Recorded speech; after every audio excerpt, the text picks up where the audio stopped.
গ্রামের শেষ প্রান্তে ছোট্ট এক নামাজ ঘর, ভেতরে নরম আলো, দেয়ালে কোরআনের আয়াত টাঙানো। সেখানে প্রতিদিন আসতো এক গরিব কিশোর আরমান।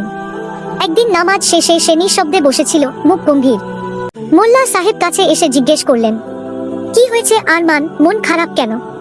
আরমান দীর্ঘশ্বাস ফেলে বলল, হুজুর, আমি তো বড় কোনো ইবাদত করতে পারি না, রোজা রাখলেও কষ্ট হয়, কোরআনও অল্প পড়তে পারি, আল্লাহ কি আমাকে ক্ষমা করবেন?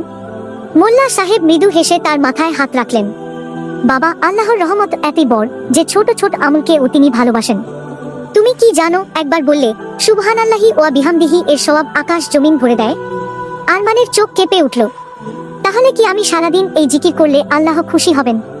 মোল্লা সাহেব শান্ত কণ্ঠে বললেন, হ্যাঁ বাবা, রাসূল বলেছেন যে এই জিকির বেশি করবে তার গুনাহ মাফ হয়ে যাবে, যদিও সমুদ্রের ফেনার মতো হয়। আরমানের চোখে পানি চলে এলো।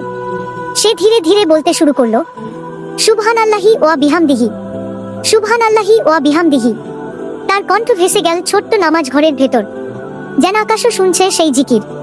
আল্লাহ কখনো ছোট আমলকে ছোট মনে করেন না। সহজ জিকিরও হতে পারে আমাদের জান্নাতের দরজা খোলার